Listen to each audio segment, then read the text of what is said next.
Channel को subscribe कर notification bell को ऑन कर लें।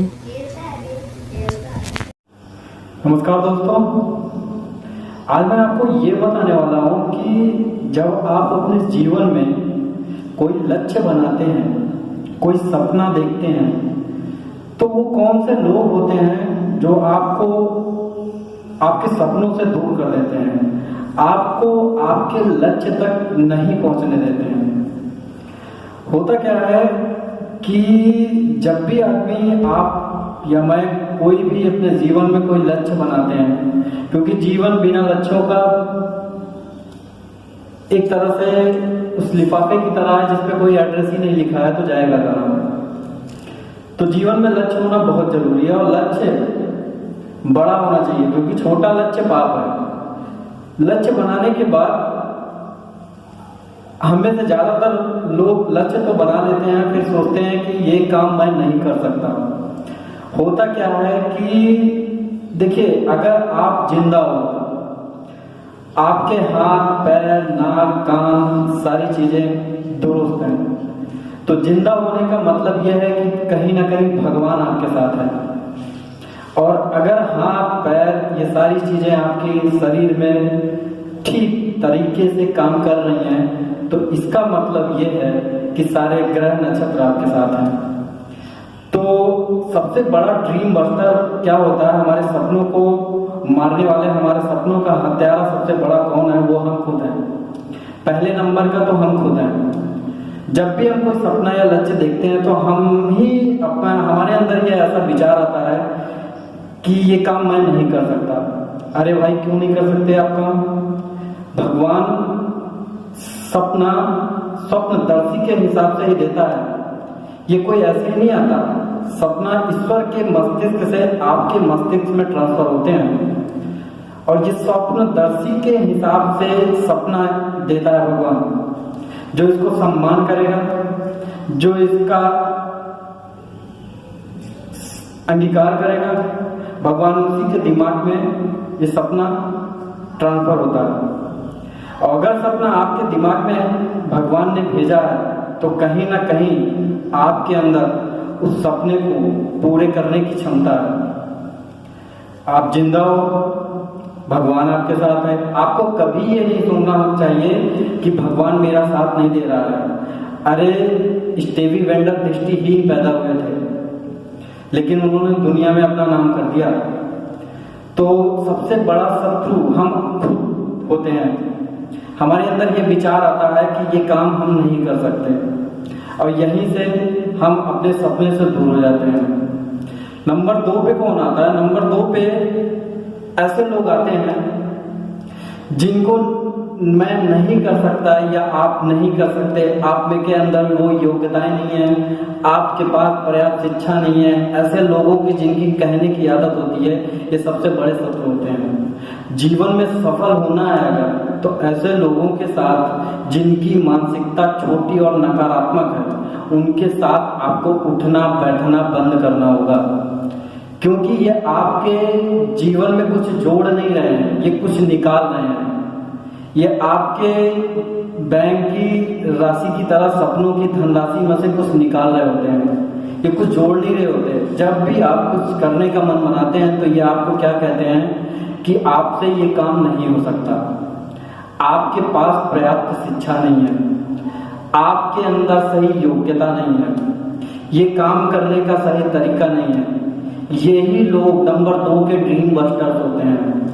अक्सर ये हमारे अपने ही होते हैं। ये हमें घटिया सोच का आदमी या हमें नीचे गिराने की कोशिश नहीं करते। अक्सर में होता यह है कि ये जिस काम को नहीं कर सकते, ये अपने अनुभव पे कहते हैं कि ये इस काम को आप भी नहीं कर सकते। और होता क्या है कि क्योंकि इन्होंने दुख और दर्द का अनुभव किया है किसी लक्ष्य को बनाने पर, और जब दुख और दर्द, देखिए हर स्थिति में आपको दुख भी मिलेगा, दर्द भी मिलेगा। अगर आप सपने को हासिल करने की कोशिश करोगे तब भी आपको दुख और दर्द, कठिनाइयों का सामना करना पड़ेगा। अगर आप बिना लक्ष्यों का जीवन जियोगे तब भी आपको दुख और दर्द का सामना करना पड़ा। दोनों ही स्थितियों में आपको कठिनाइयों का सामना करना पड़ेगा। तो क्यों ना आप अपने जीवन को अपने मुताबिक जीने का प्रयास करें। अगर आप अपने जीवन को अपने तरीके से नहीं ढालेंगे तो जीवन आपकी तरफ कोई भी गेंद उछाल देगा जिसमें आपको रहना पड़ेगा। नंबर 3 ड्रीम बस्टर्स होता है डर।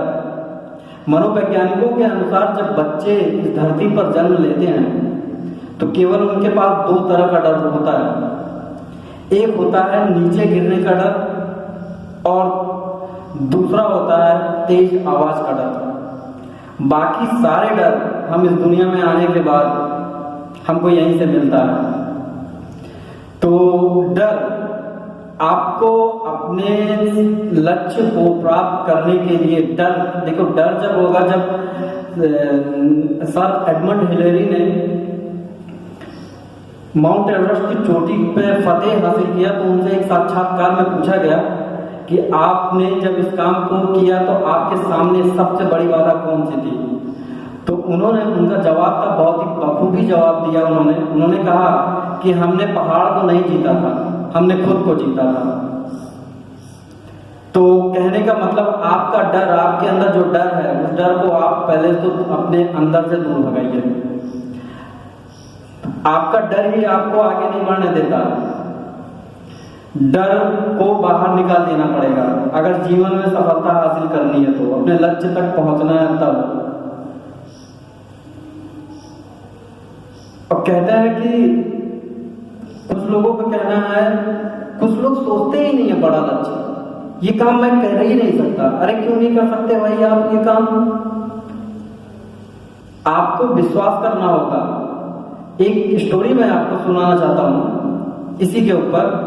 भगवान हमारे साथ है, हमें दुनिया में बेवजह नहीं भेजा गया है, किसी मकसद के कारण हमको इस दुनिया में भेजा गया है।